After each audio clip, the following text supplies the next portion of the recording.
Salve Maria, pessoal. Sou o Segundo Católico. Estamos começando mais um EcclesianCast, o seu podcast católico, onde a fé se encontra com o conhecimento. A paz de Jesus e o amor de Maria. Eu sou Juninho Alves. Estaremos juntos nessa jornada em busca dos tesouros da fé católica. E nessa jornada, estamos hoje fazendo mais um tour, né, Segundo? Agora, por nossa querida cidade de Fortaleza, que nos acolhe aqui. Estamos com uma missão maravilhosa, vocês vão ter conhecimento aí em breve. Na verdade, quando esse episódio for ao povo, já vai saber, né? Então a gente já pode contar, né? Fomos convidados para participar do Rosário da Madrugada com as irmãs do Instituto Hesed. Também gravar um episódio com elas. E, por providência, fizemos essa parceria maravilhosa com a turma aqui do Atos Podcast, daqui de Fortaleza, né? Aqui a gente agradece aqui ao nosso parceiro Neto e a Matheus, que está ali nos bastidores aqui nos ajudando, né? E é ocupar esse estúdio aqui maravilhoso, né? Que nos acolhe, para a gente poder gravar alguns episódios aqui na cidade de Fortaleza, para você ter acesso a esses convidados, pessoas que são daqui de Fortaleza, que vão partilhar o conhecimento da fé católica, seu testemunho de vida. Então, já fica ligado, já peço que você já curta esse vídeo. E siga também as redes sociais do Ato Podcast aí, tá bom, pessoal? Todo mundo que acompanha aqui, que tá assistindo esse episódio, siga também. Como o Neto falou, né? Quem segue o Ecclesian, segue o Atos. Quem segue o Atos, segue o Ecclesian. Tamo junto na parceria. Tanto aqui, se inscrever aqui no canal do YouTube deles, como seguir o perfil no Instagram também. Na parceria pela evangelização, né? Então, agradecendo primeiro a Divina Providência, ao apoio da turma aqui dos parceiros do Atos Podcast e também aos nossos parceiros, né, que estão conosco desde o início do podcast. Deixa eu falar aqui para você aqui da loja Toda a Tua Maria. Você que já é consagrado ou quer consagrar Nossa Senhora pelo método de São Luís Gnome e Monfort, você pode adquirir sua cadeia de consagração lá na loja Toda a Tua Maria. Vai estar aí o QR Code, aponta a câmera do celular do QR Code, você é jogado para o link na bio, vai para o WhatsApp dela e pede lá, Toda a Tua, o EcclesianCast me deu 10% de desconto, beleza? Vai ter lá os 10% de desconto do EcclesianCast e aí você adquire, como eu disse, não só as pulseiras, não só a cadeia de consagração, mas pulseiras, crucifixos, outros produtos que você tem acesso para ajudar na sua devoção a Nossa Senhora e também a devoção a São José, né? A cadeia de consagração a São José tem crescido bastante. Aqui no Ceará é o padroeiro, então podemos falar muito bem de São José aqui. Então lá na Toda a Tua Maria você tem acesso a todos esses produtos, beleza? Vamos começar o nosso episódio, para o que interessa aqui. Primeiro episódio inaugurando aqui os trabalhos no estúdio do Atos Podcast. Temos a honra de receber, vou falar devagar aqui para não errar, né? Nosso querido padre Katsumasa Sakurata. Falei certo, padre? Perfeito. Sua bênção, seja bem-vindo. Sua bênção, padre. Muito obrigado pela acolhida. Padre Katsumasa, que é, como vocês já perceberam pelas vestes, né? Missionário e padre dos Arautos do Evangelho. Então, padre, a gente queria, recebendo o senhor aqui, para começar esse bate-papo, como o senhor até comentou aqui em off, eu já ouvi muito falar dos Arautos do Evangelho, já os vi passando, né, pelas ruas, lá em João Pessoa, na minha cidade, visitando as casas, levando aquele busto maravilhoso de Nossa Senhora de Fátima, mas eu conheço pouco. O que é que o senhor podia falar para mim, e até para quem não conhece, sobre os Arautos do Evangelho? De onde veio essa missão?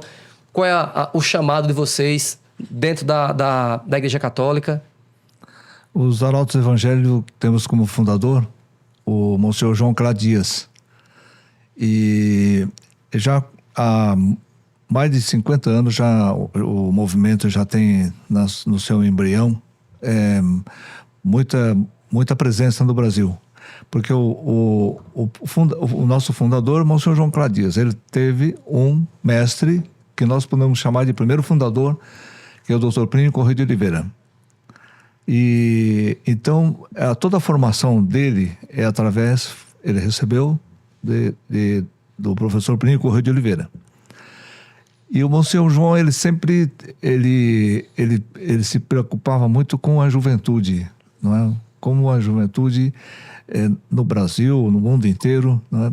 Assim como está dentro do carisma de São João Bosco também, né? Os salesianos, ela surgiu por causa da preocupação que os salesianos tinham com a juventude que estava se desviando, né? Estava se perdendo naquele período de Revolução Industrial. Então, São João Bosco, a obra dele começou em Turim. Então, lá tinha indústria, etc. Então, aqueles meninos, eles viam que não tinha como um Deus, né, para eles procurarem. Então ele começou a trabalhar com esses homens. Então essa é um carisma. Deus, São João Bosco ele foi suscitado para isso. E o Monsenhor João Clá é muito admirador de São João Bosco. E ele também... Monsenhor João é brasileiro ou é... Ele é brasileiro. Brasileiro. Ele é filho de imigrantes, né? Assim como eu. Né? O Brasil é um país de imigração, né? Teve uma imigração muito grande, alemã, italiana, depois posteriormente japonesa, libanesa, enfim, tem espanhola, né? Salvador, por exemplo, é a maior colônia espanhola aqui no Brasil, né? Assim, percentualmente é o que tem mais imigrantes, entraram mais imigrantes espanhóis, mais descendentes. Então lá tem, digamos assim, tem uma colônia muito grande. Portanto, o Brasil, e os imigrantes vinham para o Brasil, para São Paulo, Paraná, etc. Depois Santa Catarina, Rio Grande do Sul. Aí depois eles foram se espalhando, né? Aí nós temos, então, hoje, imigrantes por tudo quanto é lado, né? Aqui no Ceará, por exemplo, tem. Não é? Então, imigrantes são descendentes de árabes, alemães, etc. Certamente João Pessoa também deve ter, o estado da Paraíba. Embora o Nordeste tenha, assim, um estado, assim, é uma região muito autêntica, né? Posso dizer assim, autenticamente brasileira. E, aliás, o nosso primeiro fundador, o professor Plínio de Oliveira, ele era descendente de paulistas e pernambucanos, né? Correia de Oliveira, aqui de Goiânia, né? Como se chama? Goiânia, né? perto Goiânia, de Recife. Recife, João Pessoa. Vocês conhecem mais ou menos, né? Uhum. E então nessa região toda. E então ele formou o Monsenhor João. Então ele foi trabalhando, não é? E fazendo, regimentando os jovens, sobretudo em São Paulo, né? Começou lá. Aí depois foi se espalhando. E até com um carisma, o carisma dos Arautos do Evangelho é a beleza. Né? Beleza, sobretudo a Igreja Católica, ela sempre primou por isso, né? A beleza nas construções, beleza na liturgia, beleza nas cerimônias, né? Muito para exatamente ser o espelho daquilo que é no céu, não é? Como deve, como no céu é tudo maravilhoso, não é? E então procurar transmitir isso para transmitir, e a igreja sempre teve isso, né? Resgatar também, né? Construções, por exemplo, então todas as construções, né? Igrejas dos Arautos do Evangelho é estilo gótico, não é? E gótico policromado. Quer dizer, se o senhor for estudar a Notre Dame de Paris, medieval, era policromada. Hoje é tudo cinza, né? Mas a original era policromada. E nós temos um exemplo lá em Paris, que é a Sainte-Chapelle. Né? Sainte-Chapelle é aquela capela que fica dentro do palácio, junto ao Palácio da Justiça, em frente à Notre Dame de Paris, né?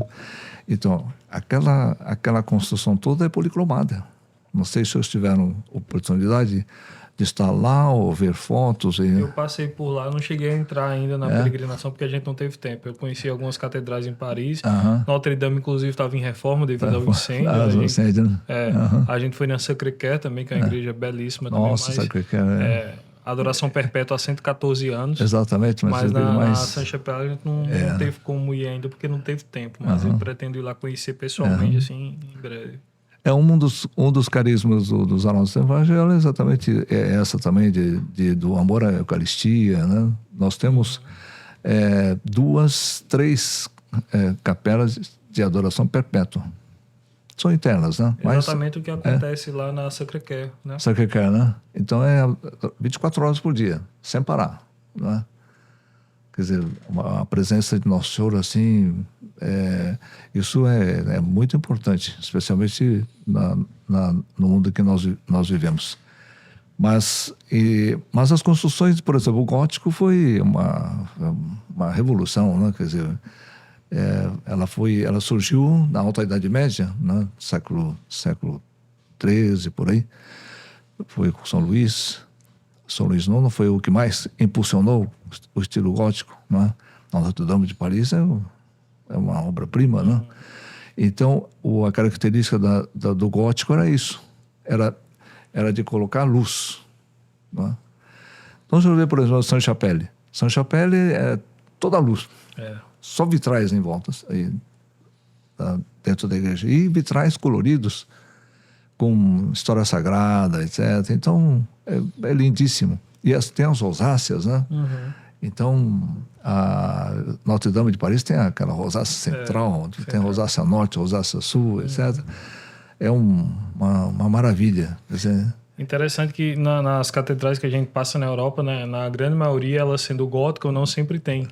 Sempre tem. E o vitral vai quase em sua maioria absoluta voltado para o altar, a iluminação. Exatamente.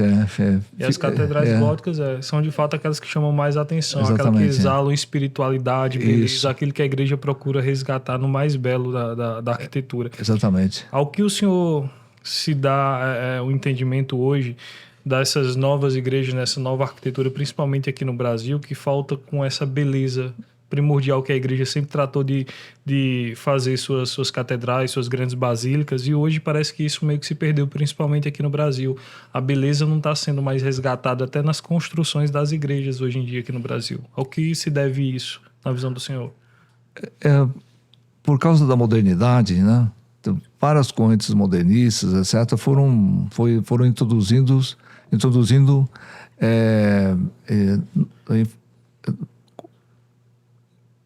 arquiteturas assim mais retas, mais simples, isso influenciando em tudo, né? Na arte, prédios na públicos, pintura, né? Prédios, tudo, né? E então vai surgindo, digamos assim, as artes modernas vai muito nessa linha, né?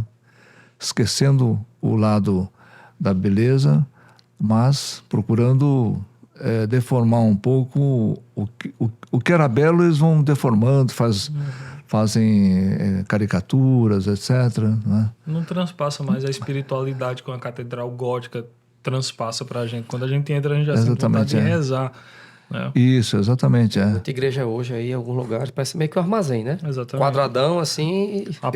As paredes inteiramente brancas e unicamente só o crucifixo ali no altar e pronto. Nem a via sacra que costumeiramente não tinha, mais, até nas igrejas barrocas também tinha, nem isso está tendo mais nas novas construções. E depois as imagens também foram desaparecendo, não é? Exatamente. Aquelas imagens lindíssimas, né, que tem nas várias catedrais, várias igrejas, não é? As revistas dos Arautos do Evangelho, não é? Sempre traz fotografias de imagens, de construções bonitas, assim, na sua revista. Não sei se já teve a oportunidade de ver a revista Arautos do Evangelho. Vi. Meu sogro lá ajudava e recebia a revista. Né? E então é sempre esse é o, digamos assim, é o ideal que o Sr. João ele prezava muito, não é? E gravou muito nos seus filhos e filhas, né? Porque nós temos o ramo masculino e feminino, não é? Inclusive Monsenhor procurou e os arautos têm as três aprovações pontifícias, né? Então, enquanto uma associação de leigos, né? Uma associação privada de fiéis com aprovação pontifícia, foi na época do Papa João Paulo II. Depois o ramo clerical, né?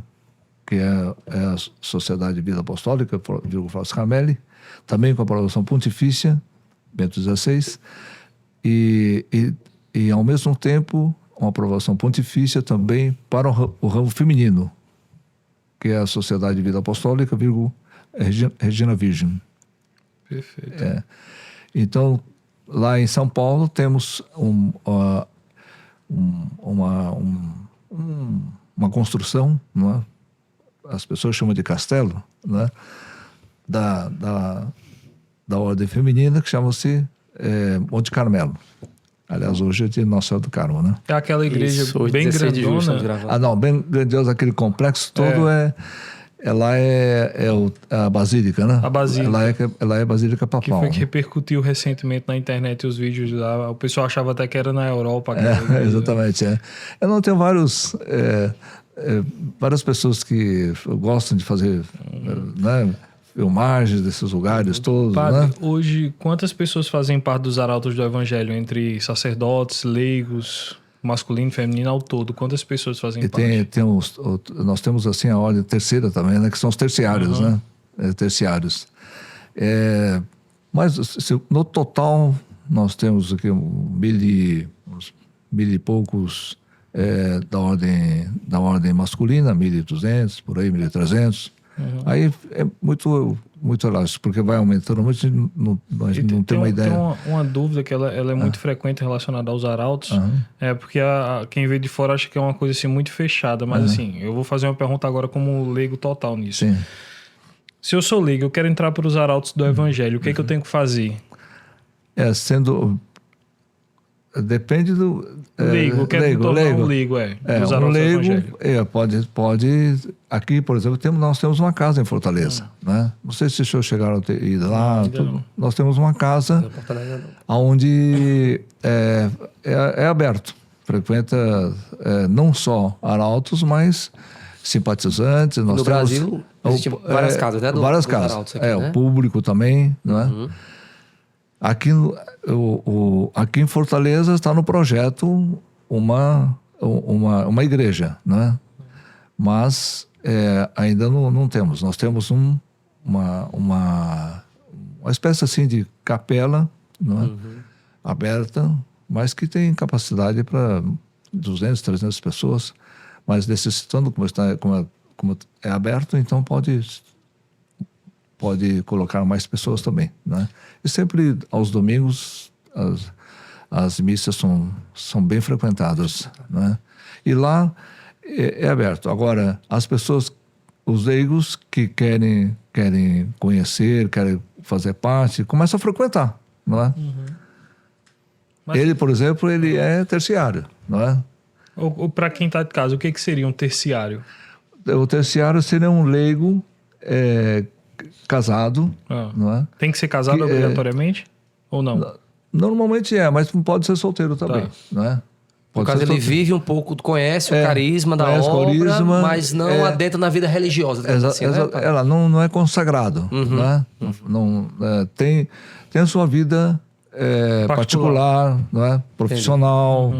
E os que têm família, então, tem um marido e mulher. Fazendo um paralelo com as novas comunidades, como se fosse um consagrado de aliança. Porque tem a sua vida, seu trabalho, sua família, e se dedica também à obra, né? Isso. Para entender isso. E normalmente o casal participa junto, né? Mas há situações de casais que, às vezes, o marido ele dá um passo a mais, então ele assume alguns compromissos a mais, a esposa acha que não, então, ou o contrário, né? O contrário é mais fácil, né? Normalmente as mulheres têm mais pendor para o sobrenatural, né? Deixa eu perguntar uma coisa que eu acho que é curiosidade também de algumas pessoas, né? Pelo menos é minha também, acho que de outras pessoas. Sim. O senhor já falou um pouquinho, então já deu uma dicasinha da questão dessa questão do resgate da beleza, né? Do simbolismo, né? Simbolismo que fala ao nosso coração, né? Não é uma coisa meramente estética, é nisso. Mas em relação às vestes dos arautos, né? Porque existe uma semelhança um pouco com o quesinho de militar, né? Alguns ou um monge, por exemplo, um frade franciscano. Pelas cores, né? Mas diferencia a bota, né? Existe de fato algum lógico, deu um simbolismo, mas esse mirar por ser um arauto, um anunciador, existe isso na regra? O Monsenhor falou a respeito disso, que as vestes também deveriam transmitir essa mensagem, ou foi algo que foi sendo construído com o tempo? Não, isso foi surgindo, mas tem uma certa influência esse lado militar que o senhor estava falando, porque o Monsenhor João Crai, ele foi militar, né? Mas um militar assim, temporário, não é...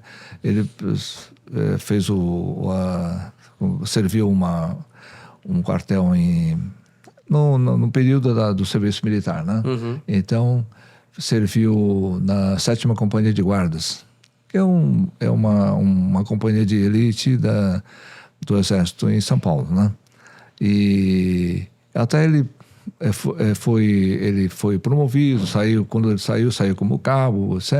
Uhum. Ele recebeu assim uma das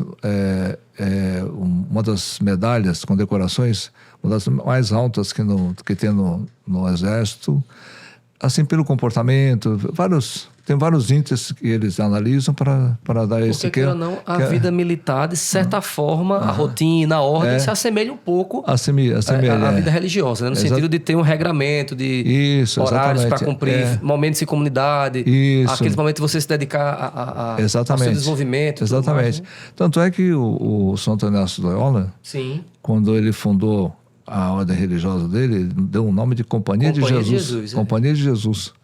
Porque ele foi militar, não é? Ele foi militar. Ele se converteu durante a convalescência de um tiro, né? Que ele levou na perna aqui, que ele teve de fazer uma cirurgia, etc. Teve que ficar depois foi... Agora, Santo Inácio era de uma outra geração, né? Porque ele levou a bombarda aqui no PF, o ortopedista da época lá deu uma consertada mas ficou torto, com pontas, e ele falou assim, isso aqui tá muito feio, não é? E realmente, quer dizer, ele era nobre, né? Não era religioso ainda, não ficava bem, né? Então, olha, chamou o médico, falou, conserta aí. Né? E o médico, não, mas o problema é que naquele tempo não tinha nem morfina, essas coisas, não sei como é que eles faziam, acho que era álcool mesmo, né, para fazer, a pessoa tomava, mas falei, não, pode quebrar. Ele deixou, vendo a operação, quer dizer, o ortopedista quebrando a perna, e ele consertando... E assim que ele... Mas é bonito a conversão dele, né? Vocês conhecem, né? A conversão dele? Eu não conheço profundamente, mas sei que ele... Ele nessa convalescência, ele estava... foi num castelo, ele ficou num castelo do irmão dele, né? Em Pamplona. Família nobre. Ele é de família alta nobreza espanhola, né? E a cunhada, que cuidava mais dele, etc. E ele pedia livros, ele gostava de ler romance assim, épicos, né? Não romance como nós entendemos hoje, assim, mais assim, sentimental, meloso, não é nada disso, romantismo. E acabou. Aí ele pediu, a cunhada disse, não, agora acabou a leitura, não tem mais nada. Bom, tem esses livros aqui, são histórias de santos. Aí, como estava muito assim, quer dizer, ia demorar muito a convalescência, e não tinha o que fazer, ele falou, pode trazer esses livros. Aí ele começou a ler a história de santos, né? E ele aí foi recebendo graças, né? Que Deus atua nessas horas, né? Com muita graça, né? O senhor sabe que todos nós recebemos graça a todo momento, né? E graças habituais que nós chamamos. Então, muitas vezes essas graças assim tocam, a pessoa percebe que não é como se eu esteve na Europa, vê a catedral, nossa, mas aqui a igreja tem que ser dessa forma, porque aqui a Basílica dos Arautos em São Paulo é assim, né? Ela é gótica, muito bonita, muitas pessoas entram e choram, né? Ficam assim, aí nós temos lá um órgão de 3.000 tubos. É uma coisa que tem... A gente estava até conversando aqui antes das gravações de hoje, falando Sim. exatamente dos órgãos. Que na maioria das catedrais que você entra lá, até em capelas mesmo, você vê o órgão gigantesco lá. Aquilo é belíssimo demais. E é outra coisa que se perdeu aqui no Brasil, Exatamente, E órgãos belíssimos. E esses órgãos estão se perdendo, né? Para começar, não tem organista mais para tocar, né? Exato. E aquilo vai entrando cupim, não sei mais o que, etc. Mas nós temos lá um órgão de primeira. E então a pessoa ouvindo o órgão, né? O sino, carrilhão de sino, não esse sino de... Mas...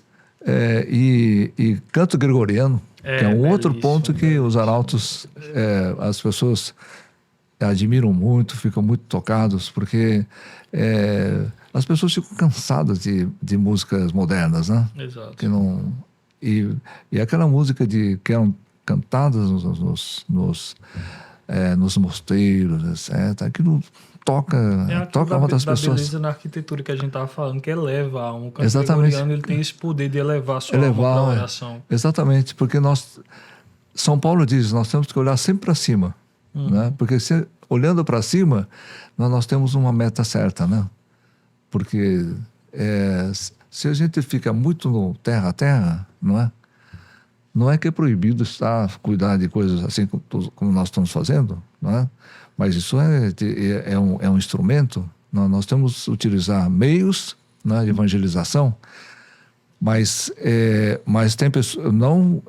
tem pessoas que vai atrás da matéria por matéria, da coisa pela coisa, né, que isso as pessoas não se elevam, né? Por isso que o nosso Senhor diz, né?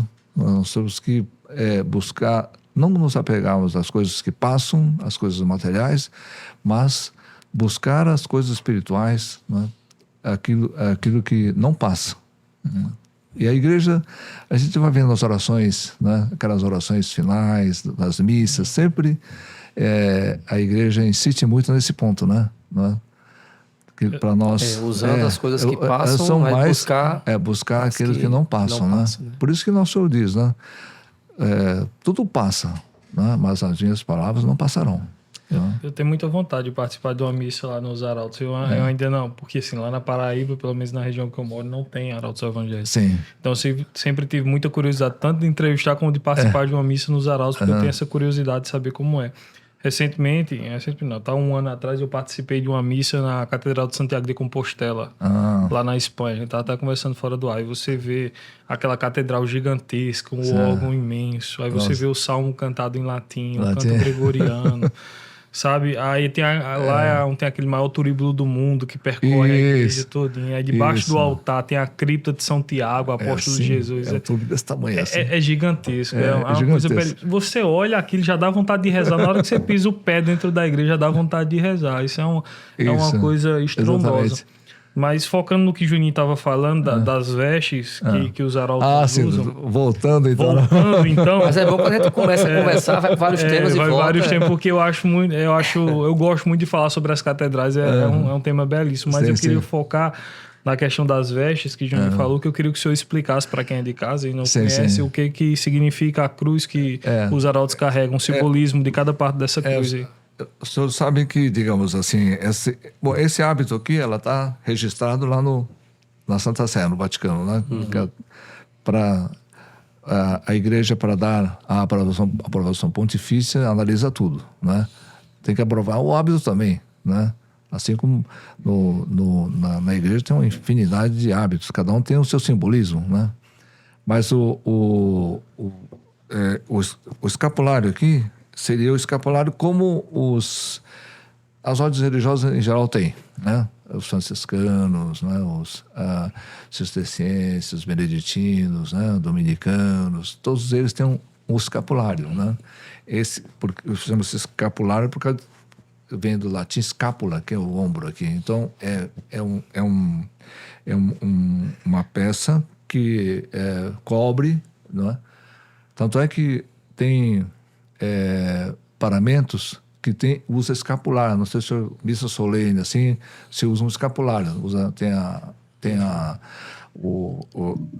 a casula, não é? Aí tem um escapulário desse que o padre usa, não é?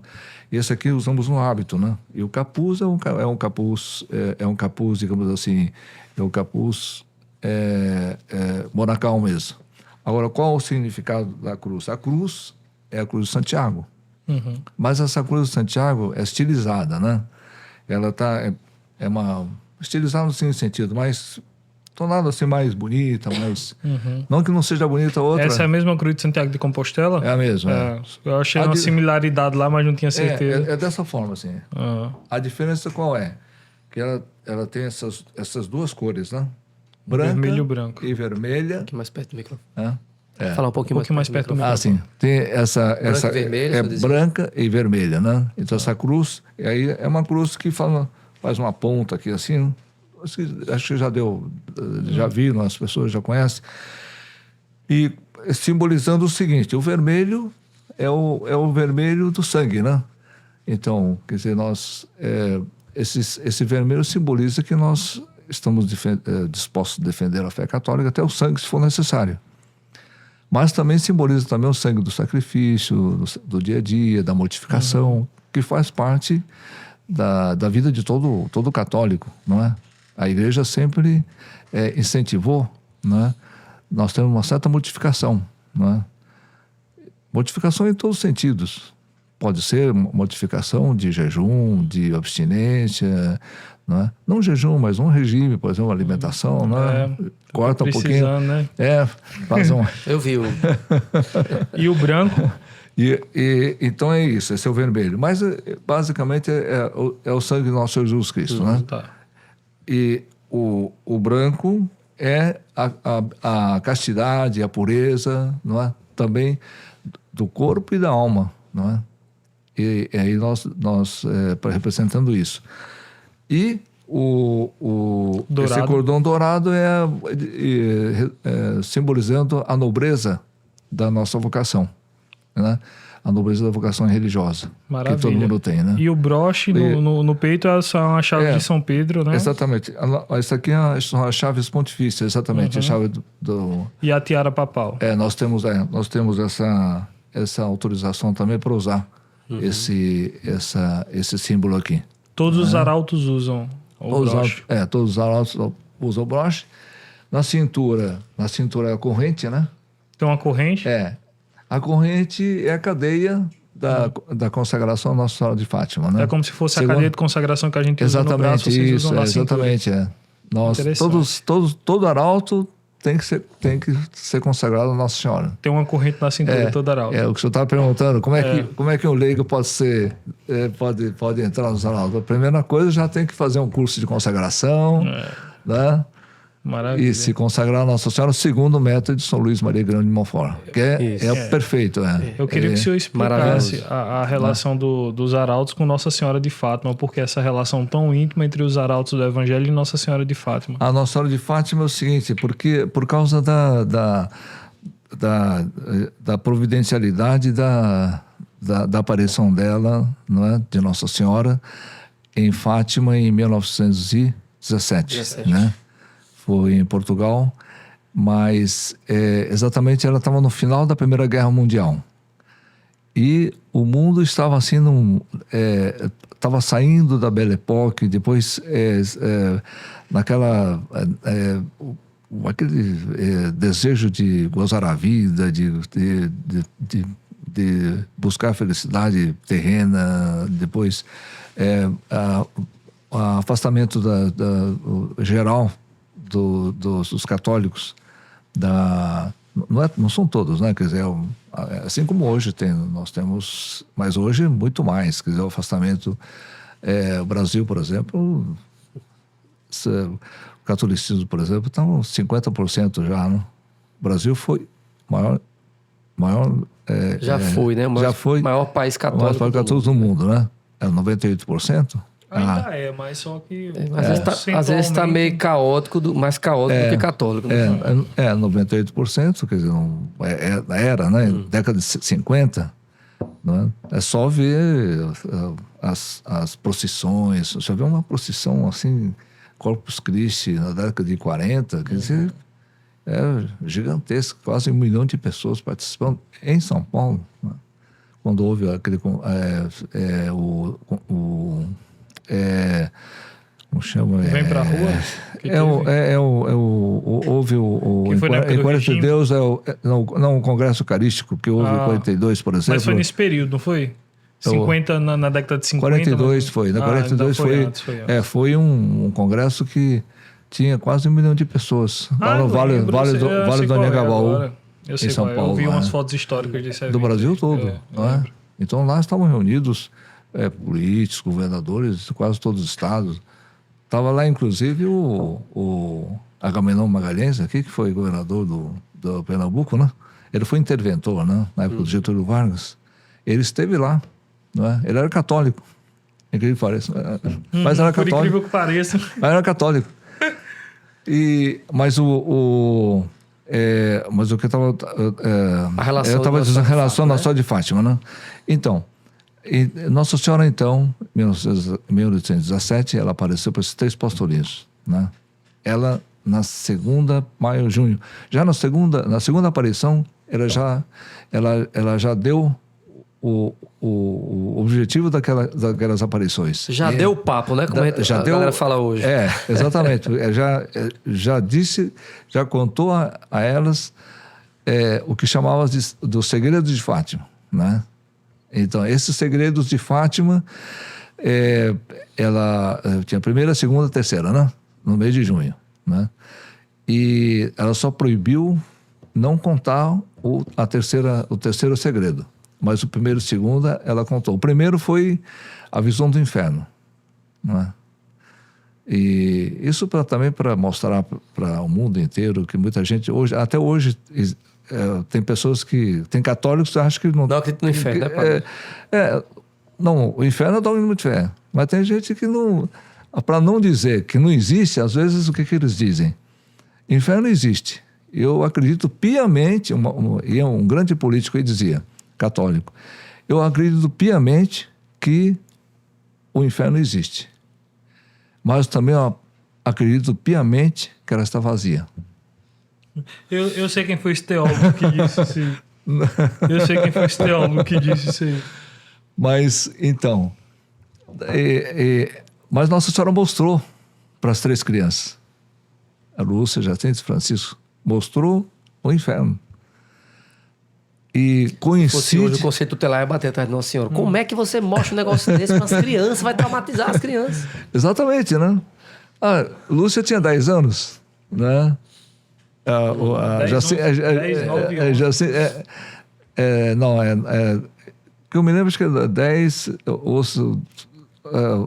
9 e 7. 10, 9 e 7, uma coisa assim. Exatamente, porque a Lúcia era mais velha, mas tinha 10. Ou 10 ou 11, que ela disse, né?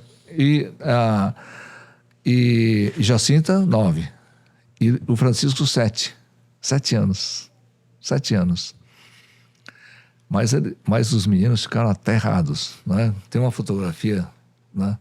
Assim, uma fisionomia assim, muito... Na hora da aparição. Da aparição. Do inferno. Não é? Na hora da visão. Né? Na hora da visão do inferno. Mas na hora da visão que eles estão vendo, né? Exatamente. Porque Lúcia compara, eram tantas almas caindo no inferno, que ela diz que era como se fosse as folhas das árvores caindo no outono na Europa. Que na Europa, antes, para pressagiar o inverno, ao outono, caem todas as folhas das árvores, né? E aquilo é um espetáculo, né? A folha se caindo. Essa foi a comparação que Lúcia fez. E ela dizia que pareciam fagulhos de fogo. Quer dizer, não era folha, né? Claro.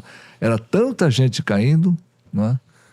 E então isso em 1917 e hoje. Pois é. Não é? Quer dizer, hoje que o satanismo impera, depois relativismo moral. E a propaganda do inferno é que o inferno não existe já para ser uma arapuca mesmo, né? Pois é, exatamente. Ver como se não houvesse para... Exatamente, E a frase mais satânica lá, nada é errado se te faz feliz. Então, hoje as pessoas procuram a felicidade momentânea e perdem a felicidade eterna. Eterna, exatamente. É o que o nosso Senhor disse, né? Quer dizer, o importante é a eternidade, né? Aquilo que não passa. O resto é resto. Ela não, o caixão não tem gaveta, né? Exato. Não tem gaveta. Padre, sim. Como foi que o senhor se encontrou como arauto do Evangelho? Eu me encontrei o seguinte, quando eu estava no estudo secundário, né? Estava quarta série do ginásio no meu tempo. Hoje é fundamental, né? Isso, fundamental. Oitavo ano, nono. Nono ano fundamental. O média que depois virou... Científico ou clássico? Científico, exatamente. Científico ou clássico. Quem fosse fazer áreas exatas seria científico, quem letras, então seria clássico, né? Aí depois aí encaixava tudo aquilo. Mas quem terminava clássico podia seguir, podia fazer um vestibular de medicina, não tinha problema nenhum, né? Mas normalmente fazia científico. Em geral, clássico no interior não tinha, né? No estado de São Paulo era assim. Era mais científico. Clássico era muito, muito raro, né? E aí tive um professor que era já dos arautos, lá no início dos arautos, professor secundário, né? E ele começou a dava aula de história, né? Já a história voltada para, digamos assim, mostrando a decadência do mundo, então da Renascença, foi como é que, aliás, inclusive isso ele se espelhava num estudo do nosso primeiro fundador, o professor Pênico de Oliveira, que chama-se Revolução e Contra-Revolução, mostrando como a sociedade foi decaindo, foi da Renascença, decaindo para a Revolução Francesa, depois, e isso no mundo inteiro, né? Era uma revolução que não é uma revolução que nós entendemos assim, uma revolução para derrubar um governo, um golpe de Estado, etc. Não, mas uma revolução mais no sentido que ele explica, né? Mais universal. Mas não vamos entrar, porque senão vai... Então, mas ele mostra como o mundo foi decaindo. A Renascença foi acabando com o sagrado, né? Com a desigualdade dentro da igreja, etc. Depois foi passando para a nobreza, a aristocracia. Então tinha que acabar com a aristocracia, com a nobreza. Então vai entrando o igualitarismo nesse sentido. Aí foi a Revolução Francesa, não é? Aí foi a queda das monarquias mais tradicionais que havia, né? Francesa, espanhola, etc. Aí até chegar no comunismo, né?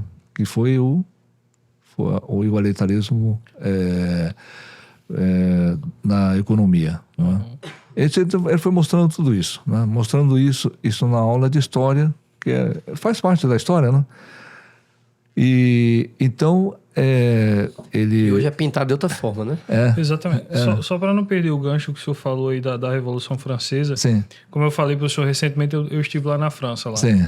E várias dessas grandes catedrais da Igreja Católica pertencem ao governo francês hoje. Inclusive, Notre Dame é uma delas. Notre Dame não pertence mais à Igreja Católica. Pertence ao governo francês, justamente que foi durante a Revolução Francesa. Exatamente. E o Monte Saint-Michel, que era uma abadia gigantesca. É uma abadia gigantesca. Isso. Talvez a construção mais bonita que eu já vi em toda a minha vida. Nossa, é um negócio assim... Aquilo é colossal. Colossal. 1000 anos de história. E perdeu toda a sacralidade. Dentro não tem mais nada de sacro. Virou museu, né? Virou museu. Na época da Revolução Francesa, inclusive, se tornou uma prisão lá. Isso. Então, o que era um mosteiro, um local de oração, um local de adoração, de Santa Missa e tudo, se tornou uma prisão devido à maligna Revolução Francesa. Então, foi pouco a pouco esse processo tirando Jesus do centro de tudo e deturpando até as grandes catedrais e igrejas. E não há uma reação mais também da opinião pública, né? Porque na Europa as igrejas mais tradicionais estão sendo as igrejas góticas, etc. Estão sendo transformadas em bibliotecas, tem bares, tem igreja que é transformada em boates, etc. Né? Quer dizer, é um sacrilégio já, né? Isso. Isso é um retrato do mundo que a gente está vendo. Exatamente, e alguns até com altar lá, que o altar é sagrado, é consagrado. Exatamente, Exatamente, isso foi a pior parte, né? A pior parte, o altar está ali, não é nem tanta construção, mas o altar, que é o próprio Cristo ali, está ali. Exatamente. Então, o que aconteceu? eu já estava falando do comunismo. O professor demonstrando, etc., né? Porque eu já estava ligando com... Já ia ligar com a Nossa Senhora de Fátima. Mas fique à vontade. Tanto que o senhor não continue depois, que é a curiosidade que a gente quer saber como o senhor se encontrou com o Maroto. Mas se quiser trazer isso para o raciocínio, pode ficar à vontade. Não, agora, mas aí que está... O gancho está aí. É que esse professor, evidentemente, ele não era professor de história, então ele fazia um proselitismo, não inteiramente legítimo, porque todo mundo lá já era adulto, não tem nada de... ele explicava e dizia, olha, eu posso... aqui nas aulas, não posso dar tudo, mas eu posso dar, durante as férias, algumas aulas para vocês sobre formação, como foi... explicar a Segunda Guerra Mundial, por exemplo, não é? Como é que aconteceu, como começou, etc, etc. E para aquelas pessoas que tinham assim, um pendor mais religioso, então ele dava... contava história de Nossa Senhora, acontecimentos como a Senhora de Fátima. Então ele como Nossa Senhora trata de um tema que mais tocou aos nossos fundadores, não é? Que é exatamente o pedido dela, né? Primeira coisa, então, ela pediu que se rezasse o terço todos os dias. Rosário, né? E Nossa Senhora, desde a Alta Idade Média, são domingos, não é? A pregação dela era para que o povo rezasse o terço, né? Porque houve, por exemplo, historicamente, em duas palavras, havia uma heresia que estava se espalhando pela Europa toda, que eram cátaros e albigenses, né? Então eles estavam... eles arregimentavam as pessoas, e eles tinham castelos onde eles se reuniam, mas eles faziam proselitismo nas cidades. Praticamente a França toda já tinha aderido a essa... Assim como o arianismo na época de Santo Agostinho, né? E Nossa Senhora que utilizou uma ordem religiosa que foi suscitado para exatamente nesse período, que foi para combater essas heresias, não é? A ordem dominicana, não é? Foi exatamente para isso, São Domingos de Gusmão.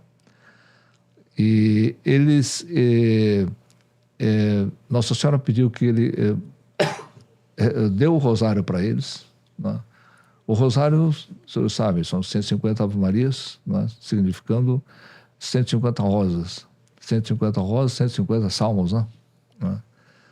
E...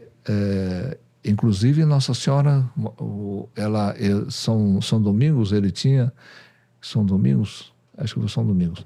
Ele tinha preparado um sermão na Catedral de Notre-Dame de Paris, cheia, né, sobre São João Batista.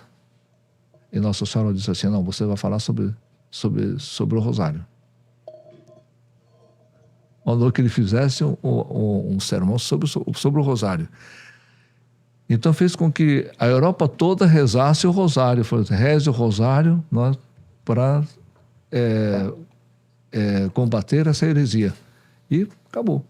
Houve uma espécie de cruzada armada, porque eles tinham reis do lado deles, tinham exércitos, etc. Teve de fazer uma cruzada armada, mas acabou, né? Quando houve a Batalha de Lepanto, não sei se lembro mais ou menos historicamente, né? Que os otomanos eles estavam já invadindo a Europa. Um braço estava entrando pelo leste europeu, não é? Lá teve um rei que foi um rei católico, né? João Sobieski, chama-se, né? Onde ele que foi uma barreira para eles lá. Agora, do lado do Mediterrâneo, não é? Aí era uma batalha naval, que eles estavam com mais de 1.000 navios que os muçulmanos iam invadir a Europa. Né? Aí o Papa da época era santo, né? O São Pio V. Aí ele formou uma Santa Liga, né? Pegou os países católicos, os reis, e falou assim, olha, nós temos que fazer uma cruzada aqui, porque nós unimos, porque a Europa é tudo dividida, né? Cada um. Tanto é que a França não entrou, né? Por exemplo. Né? Que era a princesa dos olhos da igreja ali na época. Né? Exatamente, Aí, o que São Pio V mandou? Mandou que o povo rezasse o rosário. E a batalha tem vários milagres, vai e vem, etc. Enfim, não é o caso de entrar aqui na batalha, mas pode-se dizer o seguinte, que foi a maior batalha naval do mundo. Exatamente. Até hoje, a Batalha de Lepanto é estudada por todas as marinhas, né? Até a recuperação de relíquias também teve nesse período. Teve, exatamente, E aí São Pio V, ele mandou rezar o rosário. Ele resolveu várias situações assim, a escolha do comandante-geral, quem devia ser, o Dom João d'Austria, aquilo tudo. Então, foi tudo milagroso, assim. E quando foi vencida a batalha, ele teve uma visão, né? Ele estava rezando, estava celebrando missa, se não me engano. Ele estava celebrando a missa, aí depois ele viu ele teve uma visão de que a batalha tinha sido ganha. Naquele tempo não ia dar tempo, né? Não tinha internet, né? Nada. Não tinha um WhatsApp para mandar. Bota um zap aí pra dizer, deu certo. Então, ele colocou até, acrescentou na ladainha lauretana a invocação de Auxilium Christianorum, auxílio de cristãos. Então, quando o senhor vai rezar auxílio dos cristãos, foi por causa dessa... E depois daí que veio também a devoção de Nossa Senhora do Rosário, né? Nossa Senhora do Rosário, exatamente. Daí vem também a devoção da Nossa Senhora do Rosário. E as pessoas não entendem a necessidade que era uma cruzada naquela época. As pessoas falam, nossa, a igreja entrou em guerras em nome de Deus, matou pessoas em nome de Deus, mas as pessoas não entendem a necessidade que era na época de travar as cruzadas ali. Exatamente. Era algo necessário. O mundo já está assim hoje, que a igreja interferiu naquilo. Imagina se tivesse interferido. A igreja impediu a invasão muçulmana ali em toda a Europa. Exatamente. Ali. Os muçulmanos tinham tomado conta da Europa, tinha destruído absolutamente tudo ali. Tudo. A Europa inteira teria sido destruída se não fosse a igreja ali. Exatamente, Aí hoje, devido ao secularismo, devido ao modernismo, agora eles abriram as fronteiras, aí tá tendo assaltos lá com os muçulmanos, atentados terroristas em Portugal, na Itália, a França. Eu fui recentemente na França, eu fiquei impressionado que ali em Paris mesmo você vê mais muçulmano do que próprios franceses ali. E inclusive japoneses, que eram os maiores imigrantes ali da região de Paris. Hoje 90% ele é muçulmano ali. Você vê muçulmano em todos os cantos ali de Paris. Exatamente. Eles abriram simplesmente aquilo que a igreja lutou durante séculos para evitar, eles abriram as fronteiras. Sem combate. Sem combate, e agora não entregaram. Implosão, porque os europeus não têm mais filhos, né? Exatamente. Os muçulmanos estão lá. Aí, outra decadência que Nossa Senhora já, em 1917, ela já está no meio dessa... que se a humanidade não se converter, viria um grande castigo. Não é? Nossa Senhora disse. Ela disse, essa guerra vai acabar. Isso ela disse em junho, na aparição de junho, que era a Primeira Guerra Mundial. A Primeira Guerra Mundial foi uma tal carnificina, né? As pessoas chamavam até de moedor de carne. Tem certos lugares assim que morria tanta gente que era moedor de carne. 30 milhões de pessoas morreram. Nossa Senhora disse, essas guerras são castigos. Hoje também na Ucrânia, quantos morreram já? Pois Então, continua morrendo cada bomba. E ali na Terra Santa, a briga de Israel com a Palestina. Tudo. Pois tudo. E a escalada, cada vez mais avançando os conflitos, né? É por isso que Nossa Senhora fala, né? Quer dizer, a Primeira Guerra Mundial, 30 milhões. E ela disse ainda, se a humanidade não se converter, viria uma guerra pior ainda. Aí veio a Segunda Aí vem o comunismo, 39. Antes o comunismo, já nesses séculos aí, 120 milhões de mortes. Porque o comunismo só na China foram 50 milhões de mortes. Só na China foi 50 milhões de mortes. Aí pega muito nisso que o Juninho falou. Os europeus não estão tendo filhos. O negócio é criar cachorro e gato agora. Pai de pet. E os muçulmanos estão lá, tem 2, 3 esposas, ou até mesmo com uma só vão lá, faz 8, 9, 10 filhos. Exatamente. É questão de tempo para eles tomar conta de absolutamente todos os maiores setores da Europa. Até em Nova York, agora quem diria, Nova York, eu não sei se já foi eleito ou vai ser eleito agora, um prefeito muçulmano para Nova York. Quem diria? Nova York. Londres tem um muçulmano. Londres já é um prefeito muçulmano. Você vê, as maiores capitais estão tomando poder pouco a pouco ali, ó, bem devagarinho. Eles vão conseguir tirar, mas não... Pois é. Não é? Pois é. Não, e continua entrando. E Nossa Senhora já previu isso como... Impressionante, né? Quer dizer, isso há 100 anos atrás. Exatamente.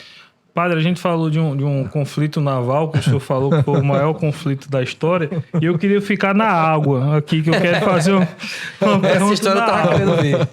Me conte, padre, essa história do Rio Amazonas aí. Conta pra gente o que foi que aconteceu no Rio Amazonas. Já me falaram muito dessa história aqui, eu fiquei curioso para ouvir. O que foi que aconteceu no Rio Amazonas? Mas eu tô, como o nosso amigo estava dizendo, eu pertenço assim um setor missionário dos arautos, antes dos arautos, nos seus embriões, etc. também. Então, praticamente todos os estados nós já andamos, né? Fazendo missões aqui, acolá, etc. Mas nós estávamos em Manaus.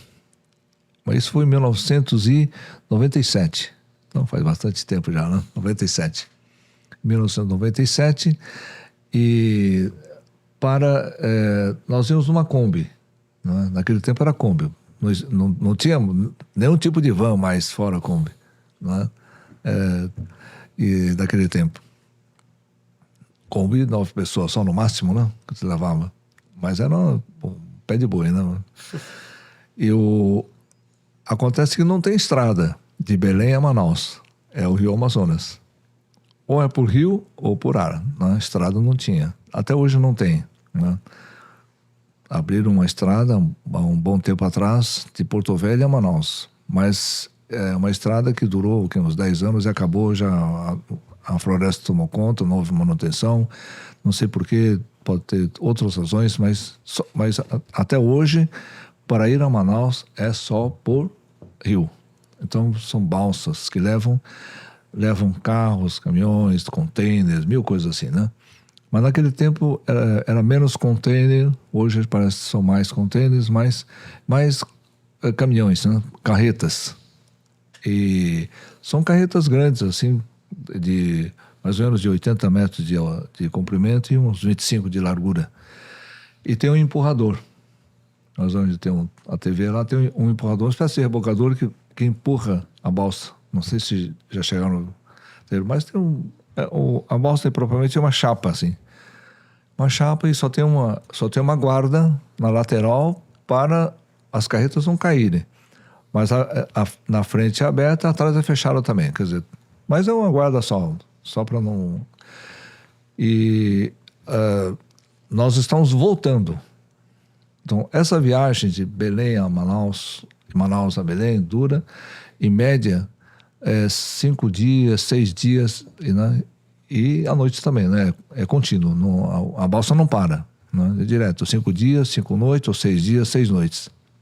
E embarcamos já subimos na balsa, terminamos o trabalho e estamos voltando, subimos em Belém, em Manaus.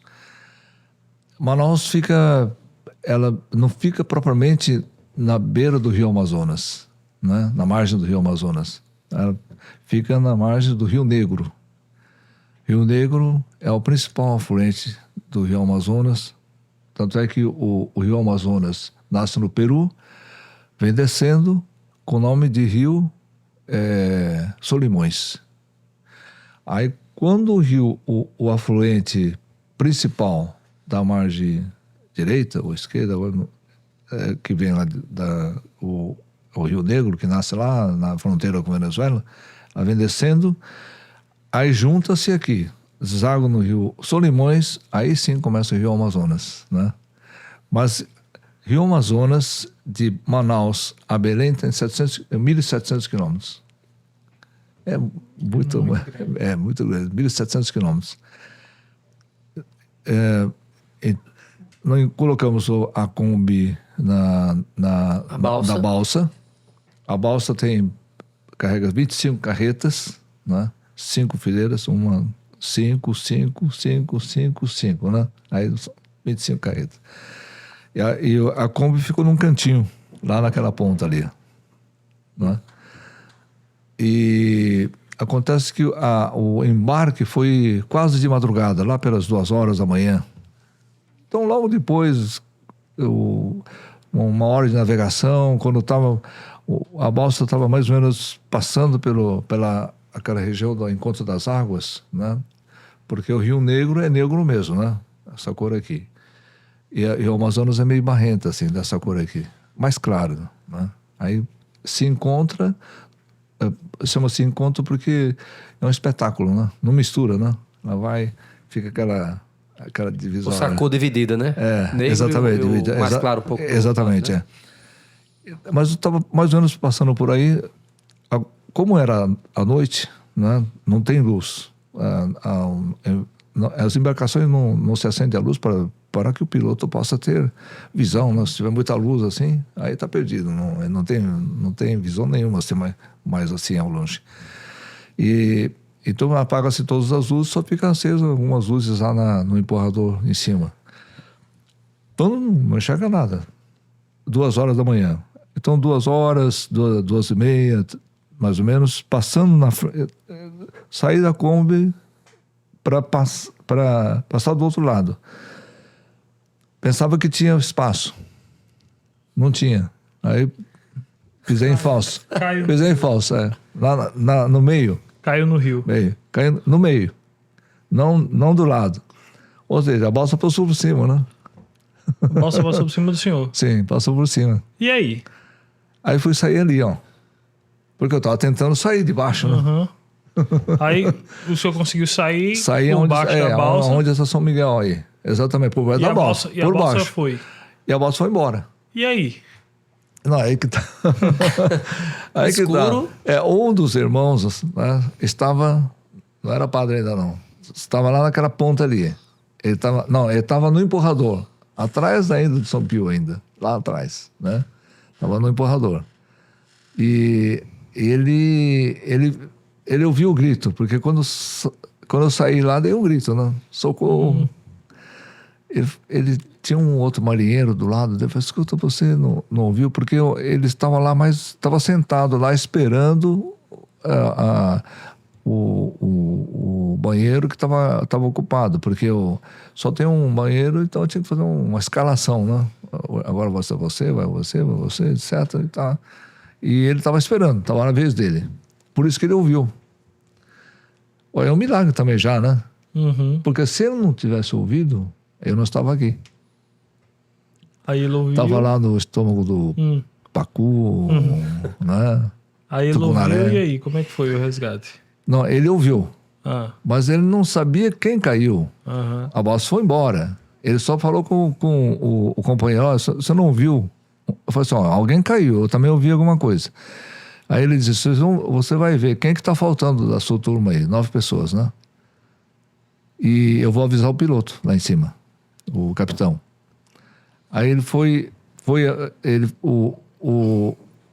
avisar o para ver, não, o capitão foi avisar, o marinheiro foi avisar e a tripulação, e eram 6 marinheiros e o que estava da nossa equipe, então ele foi procurar saber quem foi que caiu. À noite, não, vai ter que procurar, né? Quem tá faltando? Fulano, não sei quem, certo? Tá faltando, tava faltando eu, carregado, não tava... E mais um outro. Mas então eles nem tinham ideia onde que tava apareceu o que estava no banheiro, saiu. Mas não é ele. Então quem caiu foi o Katsumasa. Katsumasa. E o senhor tem noção de quanto tempo levou entre Meia hora. O senhor cair? Meia hora mais ou menos. Meia hora. Até o resgate, né? Ficou lá só... Só... Tava em dia o físico, né? Boiando. Rezando bastante. Mas foi difícil para encontrar o senhor depois disso? Como? Foi difícil encontrar o senhor depois disso? Não, acontece o seguinte, é tudo milagre, né? Porque ele para começar para voltar, era uma luta. É gigantesca, é gigantesca, né? A balsa e pra ele poder não queria voltar. volta. O capitão falou assim, não, ele já morreu já. Já caiu aí, não... O capitão já resolveu a coisa na cabeça dele. Eu já morreu, não vamos voltar. Não, porque ele disse o seguinte, ó, eu tenho 20 anos de navegação, né? Eu não conheço um caso de resgate de pessoas que caíram no rio. Que sobreviveu. Até durante o dia, Quanto mais de noite. Quanto mais de noite. E ainda tem a questão do encontro das águas ali, que deixa tudo ainda mais perigoso. Exatamente. Aí ele insiste, até que ele falou, não, vamos só porque vocês, vamos voltar. Então, ele teve que manobrar, não é? A balsa. E a balsa não tem sonar, nem radar, não tem nada. É tudo no olhômetro, né? E tanto é porque a profundidade eles uma corda com um ferro, veio lá, qual a profundidade e tal, mas ele virou, fazia uma hora tinha saído, a central elétrica de Manaus, não é? Lá é dieselétrica, porque ela não tem hidroelétrica. Então é uma central gigantesca, né, de motor a diesel. Não sei como é que funciona aquilo, porque Manaus tem 500 mil habitantes, né, pelo menos, né? Se agora deve ter muito mais, né? Naquele tempo devia ter isso, uns 500 mil habitantes. Então aquela luz era como chama? O referencial. Referencial. Aí ele foi indo. Agora, o que aconteceu? Nosso pessoal ficou 2 missionários, né?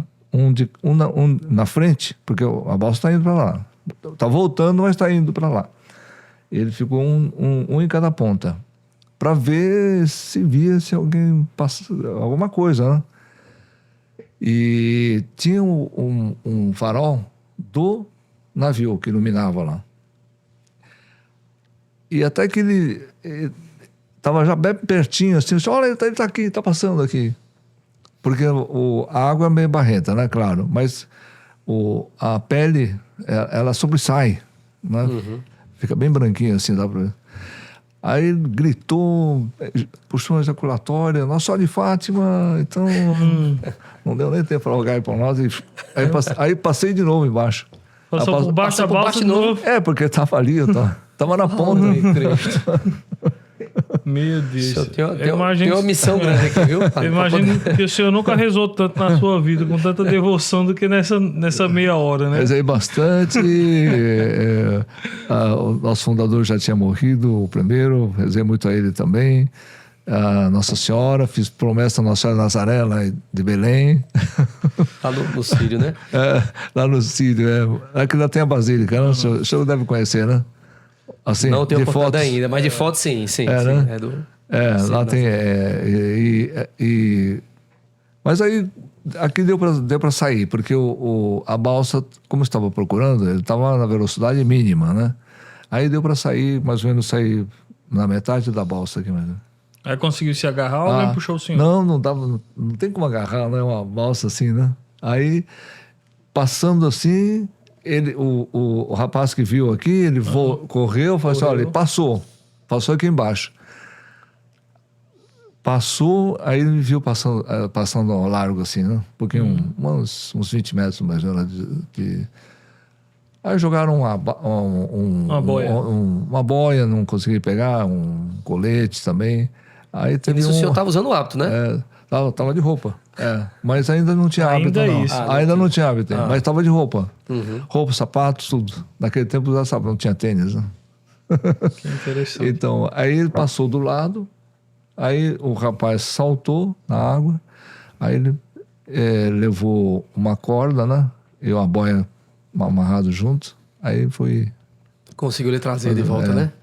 Que coisa extraordinária. Meu amigo, é isso. Minha gente, olha, por favor, curta esse vídeo aí. Você vai fazer o seguinte... Pra provar que você ficou isso é um milagre, né? Pra provar que você ficou correndo aqui até o final, você vai digitar aí, olha, bota aí. Vamos pensar que eu tô pro sertanejo. Bota Rio Negro e Solimões. Rio Negro e Solimões. Digita aí. Curte o vídeo, digita Rio Negro e Solimões. Compartilha pra mais pessoas terem acesso a essa história incrível aqui do Padre Katsumasa. E eu quero pedir licença pra falar aqui rapidinho também da nossa apoiadora, a Toda a Tua Maria, que tá conosco desde o início do podcast. Para você que já é consagrado, como o Padre Katsumasa também falou aqui, pelo método de São Luís Gnome de Montfort, né? Adquira a sua cadeia, você quer renovar, quer comprar uma nova cadeia, você pode personalizar a sua cadeia. Então, certamente, se for o Arauto do Evangelho, vai ser Nossa Senhora de Fátima. Mas tem gente que é devoto Nossa Senhora de Lourdes, Nossa Senhora Aparecida. Você pode escolher a medalha de acordo com a sua devoção. Pode personalizar para colocar também São José, São Bento, São Miguel, Padre Pio, enfim. Tem escapulário lá? Tem também. Então, escapulário, qualquer objeto para devoção a Nossa Senhora, você encontra lá na Toda a Tua Maria. Tá aí o QR Code, aponta a câmera do celular, vai pro link da bio, vai pro WhatsApp, pede os 10% de desconto, que a Toda a Tua Maria vai dar. E também, eu não falei no início agora há pouco, segundo, mas sempre é tempo de lembrar. Vai estar também o QR Code das doações. Se você quer ajudar o nosso podcast a continuar trazendo esses conteúdos que nós estamos trazendo aqui da fé católica, como esse testemunho e a história maravilhosa aqui do Padre Katsumasa, e quiser doar com aquilo que tá no teu coração, decorou, o valor mínimo. Agora tá fluindo, já para Katsumasa. Então você pode apontar o QR Code aí e fazer a doação daquilo que tá no teu coração, tá? A gente não estipula o valor, não. Aquilo que você quer doar no nosso apostolado pra gente continuar. Hoje estamos aqui nesse estúdio maravilhoso do Atos Podcast, cedido, em parceria, mas a gente também já estivemos em Campina Grande, né? Segundo. Usamos habitualmente o estúdio lá do Prisma em João Pessoa, mas tudo tem um custo. Iluminação, microfone, câmera. Então, você poder nos ajudar, aquilo que está no seu coração, você fica à vontade. Tá aí o link do QR Code. Perfeito. Padre Katsumasa, a gente sempre faz um quadro aqui no podcast. Deixa eu localizar aqui, antes da gente concluir. Enquanto a gente tá procurando, pessoal, se inscreve no canal do Atos aqui, Atos Podcast. Isso, também. Por favor, gente, tamo junto. Siga o perfil do Atos Podcast no Instagram. É só colocar lá, Atos Podcast, que vai aparecer lá. Padre, esse aqui que está do meu lado é o segundo católico, certo? Vamos usar agora missionário digital, que ele prefere, né? Tá nas redes sociais trazendo conteúdo catequético. É o segundo, e tem esse perfil segundo católico. Então, o quadro a gente chama de segundo católico. Por quê? Ele vai fazer algumas perguntinhas. Sim. E o senhor vai ter um segundo, ou seja, uma metáfora, né? Primeira coisa que vier na sua cabeça para responder, tá certo? Vai, segundo. Padre Katsumasa, uma música. Escolha uma música aí que o senhor preferir. A sua música favorita. Rosa Carmelli. De quem é? É gregoriano, né? É canto gregoriano. Rosa Carmelli, Rosa do Carmelo. Vai hoje o Nossa do Carmo, né? Nossa do Carmo hoje. Um livro. É do nosso fundador, né? Revolução e Contra-Revolução, Plínio Corrêa de Oliveira. Se eu não me engano, essa canção, esse canto gregoriano que o senhor falou, tem um vídeo dos arautos cantando. Tem? Tem. Eu lembrei, eu sei qual é agora. Um filme. Santa Bernadette. Vencedor de 4 Oscars. Um versículo. Um versículo que tem assim na... O que o senhor preferir. Versículo que marca o senhor. Pode dizer tanto o texto como a passagem que vier no seu coração.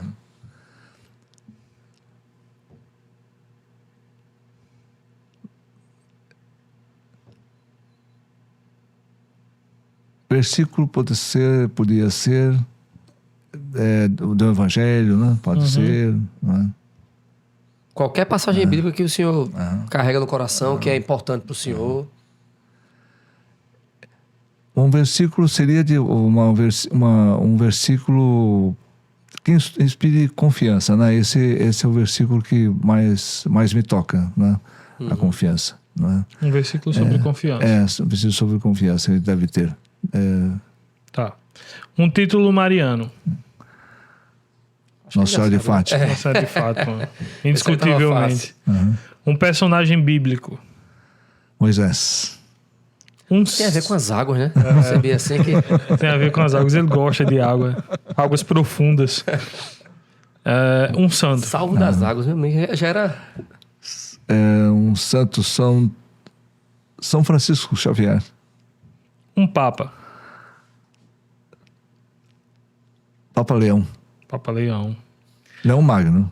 Leão Magno. Décimo, né? Um lugar que conheceu e marcou sua vida.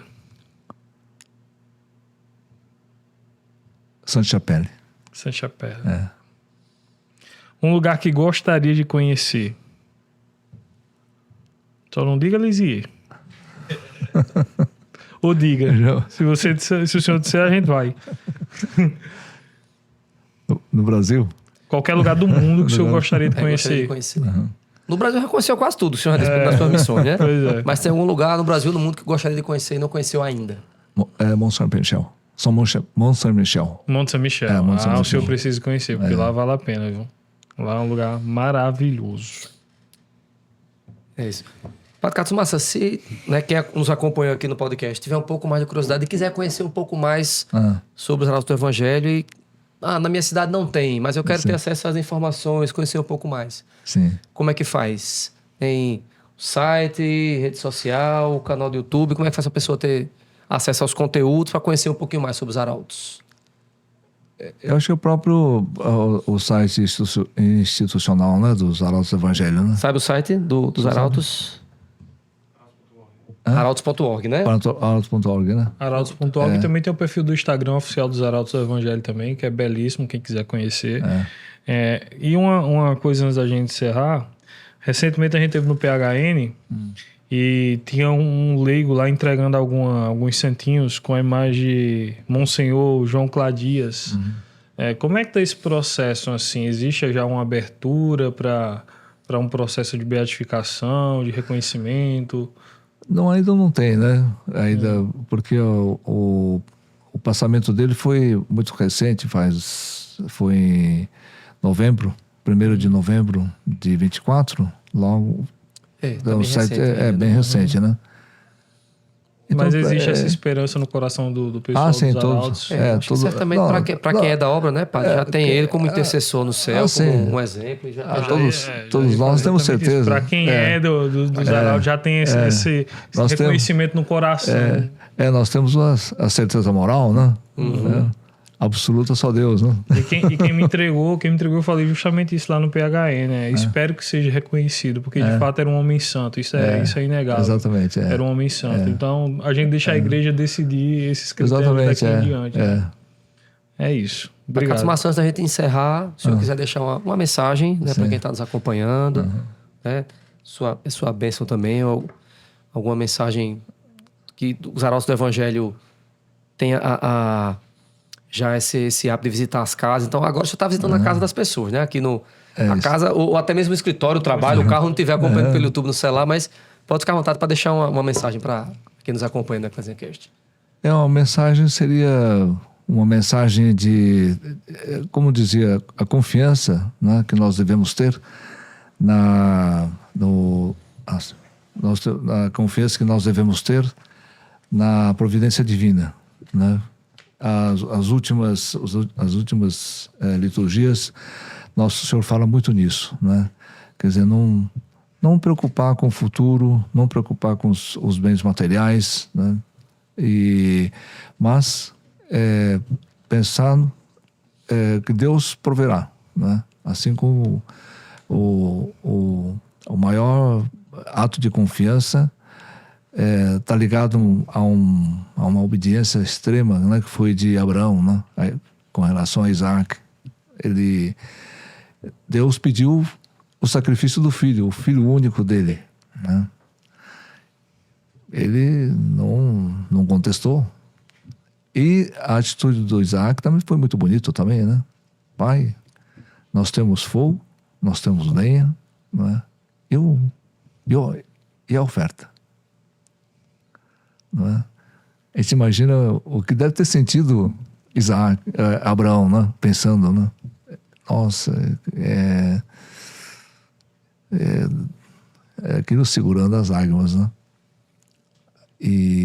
Mas o que ele disse foi isso: meu filho, Deus proverá, né? Deus providebit, né? Deus proverá. Então nós devemos ter essa confiança, não ficar muito preocupado, não é, nas coisas materiais, etc. Mas e também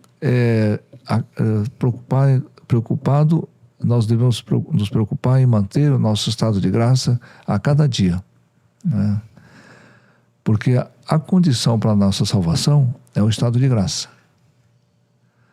Então, se tiver uma infelicidade de cometer um pecado, né, grave, para a pessoa ser condenada tem que ser grave, né?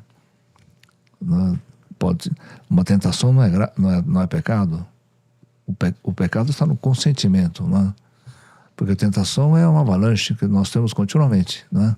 Andamos na rua, já tem tentação.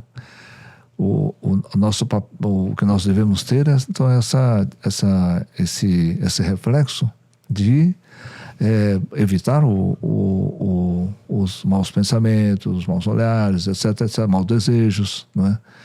Que faz parte da nossa do pecado que nos deixou uma marca, né, na nossa alma, né? Todos nós temos essa marca. Então, a mensagem é essa, quer dizer, confiar na graça de Deus, ter devoção a Nossa Senhora, não é? Rezar o texto todos os dias, como ela pediu, não é? Aí está o remédio, né? Para nós termos manter essa convicção, não? Então seria isso. Perfeito. Maravilhoso. Então não se esqueça, por favor, de curtir o vídeo. Digita aí Rio Negro e Solimões. Aí por quê? Então vai ter que achar o episódio para poder entender, né? Exatamente. Compartilhe e se inscreve no canal para a gente chegar logo aí aos 100 mil inscritos. Padre Katsumasa Sakurata. Sakurata. Katsumasa Sakurata. Padre, muito obrigado pela sua presença aqui. Como eu falei, eu fazia tempo que a gente queria ter um sacerdote aqui dos Arautos do Evangelho. Que bom que foi o Senhor e por providência divina aqui, aos 45 do segundo tempo, a gente convidou o Senhor aqui. Deu certo, maravilhoso. E deu certo, graças a Deus. Obrigado por compartilhar um pouco do testemunho, da história de vida do Senhor e também sobre a história dos Arautos do Evangelho. Foi muito enriquecedor esse episódio. E as portas estão abertas para os arautos sempre que precisarem participar novamente aqui do podcast, para esclarecer mais coisas, para contar mais fatos sobre os arautos. O Ecclesiancast está de portas abertas para recebê-los sempre que precisarem. Tá bom. Nós agradecemos aqui pela acolhida, né? Pela paciência de ouvir. Muito obrigado. É o Gustavo, né? Juninho. Juninho. Gustavo está nos bastidores com a gente aqui. Juninho e o segundo. Isso. Pronto, para encerrar, queria pedir a bênção do Senhor para a gente e para quem está acompanhando o episódio aqui. Então, para todos da equipe aqui da Eclésia e o Mateus, que é do Atos, que está aqui presente, né? Por intercessão de Nossa Senhora de Fátima, a bênção de Deus Todo-Poderoso, Pai e Filho e Espírito Santo, desça sobre vós e permaneça para sempre. Amém. Muito obrigado. É isso, pessoal. Esse foi o Ecclesiancast, o seu podcast católico, onde a fé se encontra com o conhecimento. Isso aí, gente. Deus abençoe. Valeu. Até a próxima. Até semana que vem, pessoal. Tchau, tchau.